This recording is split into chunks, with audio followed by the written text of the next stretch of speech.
মোহতারাম, আমার ফ্রেন্ড হিন্দু, তো তাদের পূজায় আমাকে দাওয়াত দিয়েছে। আমি মুসলিম হিসাবে শুধু দেখার জন্য তাদের পূজায় যেতে পারবো কিনা। আল্লাহ সুবহানাহু ওয়া তাআলা পবিত্র কোরআনুল কারিমে একটি আয়াত বলেছেন, আয়াতটা শুনেন। আয়াতটা রেফারেন্স আকারে দেওয়ার আগে আপনাদেরকে দুটি কথা বলে নিই আগে। এক নম্বর হচ্ছে, হিন্দুদের সাথে খ্রিস্টান বৌদ্ধদের সাথে ভালো আচরণ করা এটা ইসলামী শরিয়ার গুরুত্বপূর্ণ একটি পার্ট। ইয়াহুদির লাশ নিয়ে যাওয়া হচ্ছে, নবীজি লাশটি দেখে দাঁড়িয়ে গেছেন। সাহাবীরা বলছেন, ইয়া রাসূলুল্লাহ, এটা তো ইয়াহুদির লাশ, আপনি দাঁড়ালেন কেন? নবীজি বললেন, সে মানুষ, এই জন্য আমি দাঁড়িয়েছি। তো লাশ যদি ইয়াহুদির হয়, তাকে সম্মান আল্লাহ রাসূল সাল্লাল্লাহু আলাইহি ওয়াসাল্লাম করেছেন, আপনি করতে পারেন। ব্যক্তি বা মানুষ হিসাবে সে যে ধর্মেরই হোক, তাকে ইজ্জত এবং সম্মান আপনি দিতে পারেন। কিন্তু মাখামাখি ঘেঁষাঘেঁষি, আপনি বলবেন কেমন? আপনার যেটা ক্লোজ ফ্রেন্ড, খেয়াল করে দেখেন, এই ফ্রেন্ডের কিছু কাজ কিন্তু আপনার উপর প্রভাব বিস্তার করে। আপনার যারা খুব পছন্দের, সে মানুষটার চলা বলা, তার চলন বলন কথন, এগুলো কিন্তু আপনি ফলো করেন। মিজানুর রহমান আজহারিকে যে পছন্দ করে, তার কোট, তার জুব্বা, তার গেট আপ, তার কথা বলার স্টাইল অনেকে ফলো করে না? অনেকে আছে বিভিন্ন নায়ক নায়িকাকে ফলো করে, তাদের মতো হওয়ার চেষ্টা করে, এরকম আছে। আচ্ছা, তো যে মানুষটার সাথে আপনি বন্ধুত্ব করবেন, সে মানুষটার কোনো আচার আচরণ যেন আপনার চরিত্রের উপর প্রভাব বিস্তার না করে। যদি সে অমুসলিম হয়, কোরআন কি বলছে? তাহলে এক নম্বর হচ্ছে, ব্যক্তি হিসাবে, মানুষ হিসাবে তাদের সাথে ভালো আচরণ করা, এটা আপনার ইমানি দায়িত্ব। কারণ এই যে ব্রিটেনে, ইংল্যান্ডে এখন যত মানুষ অমুসলিম থেকে মুসলমান হচ্ছে, কি দেখে হচ্ছে জানেন? মুসলমানদের আখলাক দেখে অমুসলিম থেকে মুসলমান হচ্ছে। আর আপনার আচরণ, আপনার আখলাক যদি এমনটা হয় যে মুসলিম আরও ওই ইসলাম থেকে দূরে সরে যাচ্ছে, আল্লাহর আদালতে কিন্তু আপনার দাঁড়াইতে হবে মুসলিম হিসাবে। সুতরাং আপনার কোনো অ্যাটিটিউড যেন অমুসলিমরা আঘাত না পায়, এটা আপনাকে খেয়াল রাখতে হবে। কিন্তু মন্দিরে গিয়ে পূজা দেখা বা তাদের সাথে মাখামাখি বন্ধুত্ব করার ব্যাপারে ইসলামী শরিয়ার ভাষ্যকে আল্লাহ তাআলা বলছেন, ইয়া আইয়ুহাল্লাযীনা আমানু লা তাত্তাখিদুল ইয়াহুদা ওয়ান নাসারা আউলিয়া বা'দুহুম আউলিয়াউ বা'দ। ইয়াহুদি, নাসারা এবং অমুসলিম যারা, তাদেরকে বন্ধুরূপে গ্রহণ করা যাবে না। এমন বন্ধুত্ব, তার সাথে চলতে চলতে আপনি তার ধর্মের কনভার্ট হয়ে যাওয়া, পরিবর্তন হয়ে যাওয়া, রূপান্তরিত হয়ে যাওয়ার মতো একটা সিচুয়েশন তৈরি হয়েছে। অথবা তার সাথে বন্ধুত্বের কারণে আপনি শিরকে নিমজ্জিত হয়ে যাওয়ার সম্ভাবনা আছে।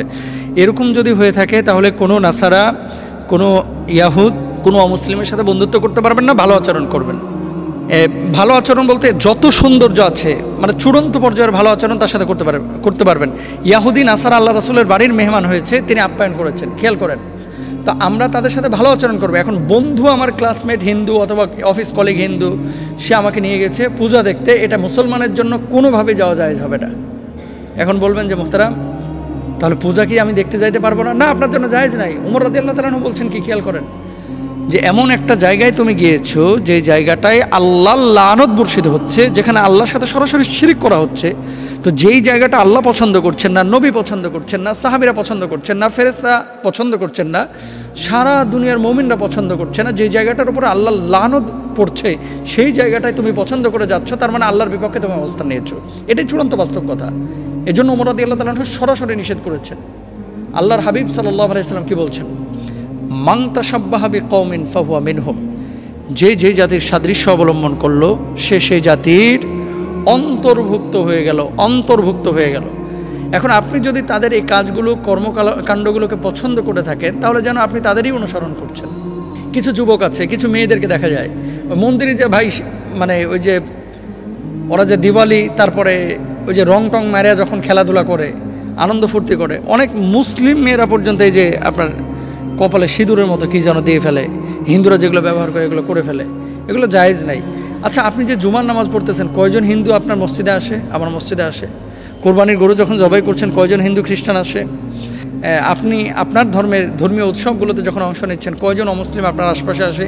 ঈদগাহে আসে? মসজিদে আসে? নাই। শবে বরাতে, শবে কদরে আসে? নাই। তো আপনি কেন যাচ্ছেন? আসলে বলার উদ্দেশ্য হচ্ছে এই যে, আমরা বলে থাকি একটা কথা যে ধর্ম যার যা, উৎসব সবার, এ মিথ্যা কথা, ডাহা মিথ্যা কথা। এর চাইতে চূড়ান্ত মিথ্যা কথা আর নাই। হিন্দুরাও এ কথা বিশ্বাস করে না।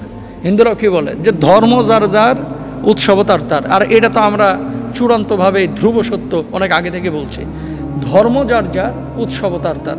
আল্লাহ তাআলা আমাদের সবাইকে বোঝার তৌফিক দান করুন। আল্লাহর হাবিব সাল্লাল্লাহু আলাইহি ওয়াসাল্লাম কীভাবে চুল কাটতেন বা চুল রাখতেন? ভেরি ইম্পর্টেন্ট দুটি প্রশ্ন একসাথে করা হয়েছে। মেয়েরা চুল কাটবে কিভাবে? মেয়েদের চুল অনেকের চুল বড় হতে হতে একেবারে কোমরের নিচ পর্যন্ত গিয়ে হাঁটু পর্যন্ত গিয়ে ঠেকছে, তারপরেও হাত দেয় না।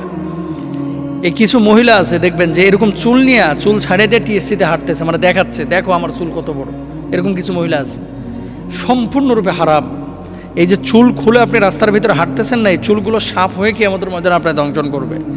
আম্মাজান আয়েশা সিদ্দিকা রাদিয়াল্লাহু তাআলা আনহা সহ আল্লাহর নবীর স্ত্রীদের যে চুল, এই চুল কেউ কেউ কোমর পর্যন্ত রেখেছেন এবং কেউ কেউ কোমরের বর্ধিত অংশ কোমরের নিচে যখন নেমে গেছে অথবা পিঠের নিচে নেমে গেছে তখন সেই অংশটা কেটে ফেলেছেন। মেয়েদের চুল কাটা ছেলেদের মতো, ওই যে অনেকে বব কাটিং কাটে দেখবেন, এখনকার কিছু মেয়ে বাইর হয়েছে, ভাই আর পিছন থেকে দেখে বুঝার কায়দা না এটা ছেলে না মেয়ে, মানে চুল কাটছে ছেলেদের মতো, এমনভাবে চুল কাটছে। আল্লাহ নবী বলছে এদের উপরে আল্লাহ লানত, এরা অভিশপ্ত। কোনো পুরুষের মতো কোনো নারীর চুল কাটা জায়েজ নাই। তাহলে নারীর চুল রাখবে কিভাবে? খেয়াল করেন, নারী চুল ছেড়ে দেবে। অবান্তর যে চুলগুলো আছে অনেক সময় মুখে ঢুকে যায়, কানে ঢুকে যায়, খুব বিশ্রী দেখা যায়, এই ধরনের চুলগুলো উপর থেকে কেটে ফেলতে পারে, সেটা পুরুষের সাদৃশ্য হতে পারবে না। 2 নম্বর হচ্ছে কোমর পর্যন্ত নারীরা চুল রাখবে, এর নিচে যে চুলগুলো নেমে যাবে এটা কেটে ফেলবে। আর যদি কেউ ছেড়ে রেখে দেয় যে না আমি ঢেকে ঢুকে রাখবো, বাইরে খোলামেলা চলাফেরা করব না, তার জন্য জায়েজ আছে, এটা হারাম কিছু না। তাহলে এখান থেকে আমরা 3টা বিষয় পাইলাম। এক হচ্ছে নারীরা পুরুষের মতো চুল রাখতে পারবে না। 2 নম্বর বিষয় হচ্ছে নারী কোমরের নিচে যে চুলগুলো আছে এগুলো কেটে ফেলতে পারবে। 3 নম্বর হচ্ছে পিঠের ওপর পর্যন্ত কেউ যদি চুল রেখে বাকিটা কেটে ফেলতে চায় তাহলে সে কেটে ফেলতে পারবে। এমন কোনো চুল কাটা যাবে না এমন কোনো স্টাইলে যেটা পশ্চিমা বিশ্বের নারীদের মতো। যেমন মেয়েরা এখন চুল ওই যে আপনার কি বন্ডিং করে, তারপরে আপনার কালার করে, কিছু মহিলা তো মাশাল্লাহ ওই 4-5টা কালার মারে চুলের ওপরে, হারাম, এগুলো জায়েজ নাই, আপনার জন্য জায়েজ হবে না এগুলো যখন আপনি বাইরে উন্মুক্তভাবে নিজেকে প্রকাশ করছেন। এবার আসেন পুরুষের কথা। আল্লাহর হাবিব চুল ম্যাক্সিমাম সময় তিনি বাবরি রেখেছেন। বাবরি কয় ধরনের রাখা যায়? 3 ধরনের। এক হচ্ছে দেখেন আমাদের যে চুলের উৎপত্তি স্থল, এই উৎপত্তি স্থল থেকে নিয়ে আমাদের ঘাড়ে একটা উঁচু হাড্ডি পাইবেন, এই হাড্ডি এবং চুলের উৎপত্তি স্থলের মাঝ বরাবর অংশ একটা মানে সিস্টেম আল্লাহ রাসূল এভাবে রেখেছেন। 2 নম্বর হচ্ছে 2 ঘাড়ের মাঝ বরাবর পর্যন্ত আল্লাহ রাসূল সাল্লাল্লাহু আলাইহি সাল্লাম চুল রেখেছেন। আর 3 নম্বর হচ্ছে কানের লতি বরাবর পর্যন্ত আল্লাহ রাসূল চুল রেখেছেন। তো যখন তিনি হেঁটে যেতেন তখন মনে হতো যে চুলের উপরে সমুদ্রের ঢেউ খেলে যাচ্ছে, এত বড় চুল আল্লাহ রাসূল কখনো কখনো রেখেছেন। এবার আপনাদেরকে একটা বিষয় বলি, অনেকে সারাক্ষণ মাথা টাক্কু করে রাখে, বিশেষ করে ইউরোপে যারা থাকে দেখবেন অনেক বাঙালিও ওদের মতো দেখা যায়, মানে মাথাটারে সুন্দর চুল আল্লাহ দিয়েছে, চুল রাখে না, মাথাটা মানে টাক করে রাখে। তো ইচ্ছাকৃতভাবে এভাবে টাক করা এটা কি হারাম? হারাম না, তবে কেউ যদি সুন্নাহ মনে করে এটা করে তাহলে বিদআত হবে। তো বলবেন যে আল্লাহ রাসূল কি কখনো টাক করে নাই? অবশ্যই করেছেন, মাথা কামিয়েছেন। তো কখন কামিয়েছেন?